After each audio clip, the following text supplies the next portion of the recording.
How about you these days? You Al still up in Al the Alexandria, Virginia. yeah. My that's actually where my father was born, is Alexandria. So got some ties there. Lovely town. Yeah. You've been there, is that where you've been at? I've lived in Northern Virginia 3 times, but I've lived in 7 states plus the District of Columbia. So, Okay. I've been around, but this I've lived in Northern Virginia longer than any place else in my life. Nice. Yeah, I used to live in Blacksburg area, so more of Yeah. the western part of Oh the yeah, state. yeah. So Totally different part of it. So yeah. Just a little bit.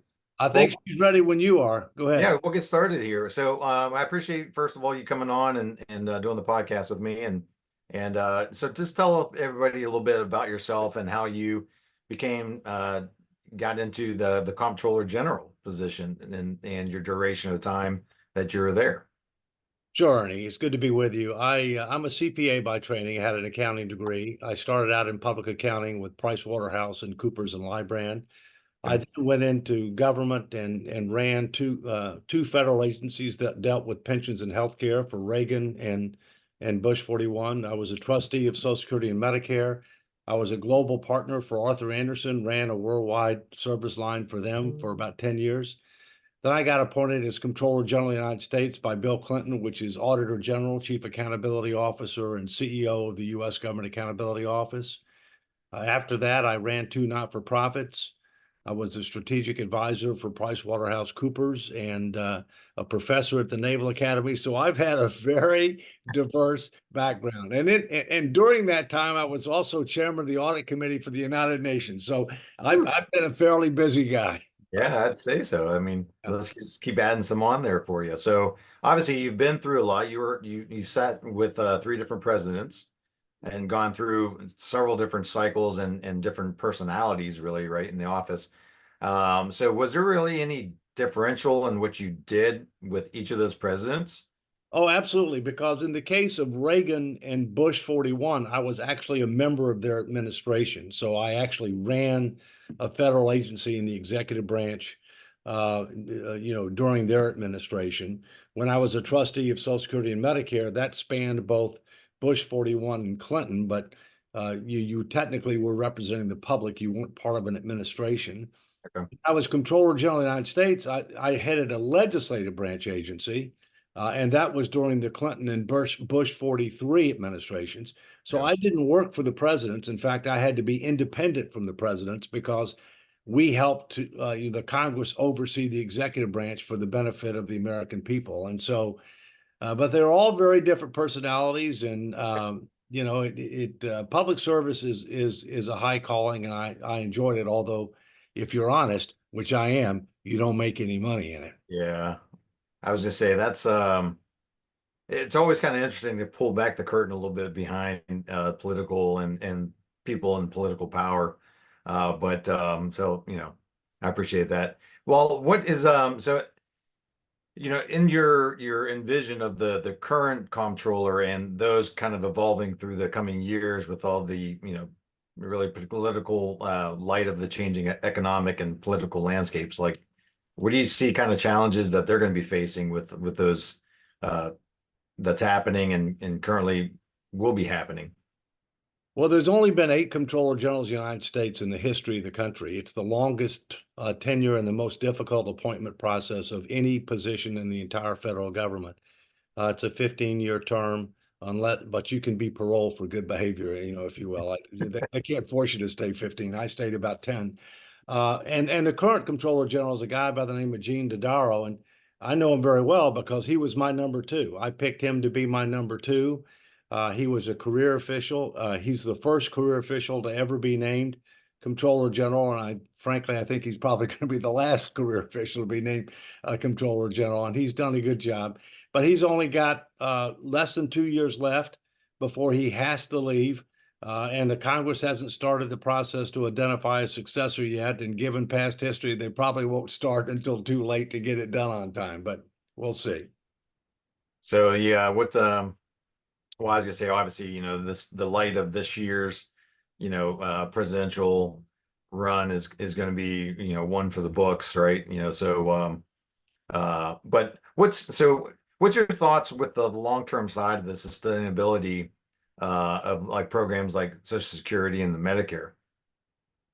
Well, as you know, I was a trustee of Social Security and Medicare, and the trustees issue an annual report where they project out for 75 years the financial condition and outlook for the programs. The latest report was issued within the last month. Okay. It shows that the retirement portion of the Social Security system, the trust fund will go to zero in 2033. That's 9 years from now. If that's allowed to happen, then everybody's benefits will be cut about 20% across the board. That's obviously unacceptable. It's inequitable. It's politically infeasible. And yet, the two major presidential candidates say they don't want to touch Social Security, which is laggardship, not leadership.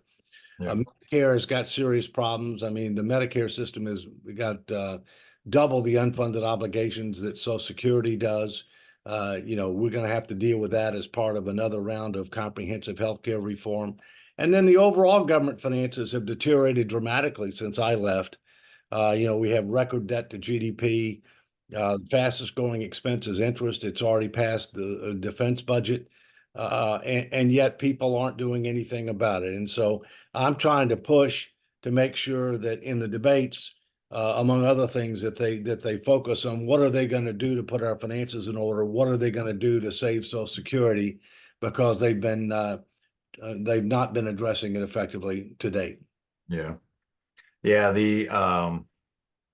Yeah, man. I mean, there's so many. We can go into tons of questions and of all these things with it, but so I guess the relationship between like the government fiscal policy and like government the economic growth and particularly like the context of like increasing globalization and technological change. Like what do you see happening in those? Well, Americans right now are very concerned about inflation, and inflation to a great extent was caused by excessive government spending and by loose money policy. I mean, the Federal Reserve kept interest rates too low for too long.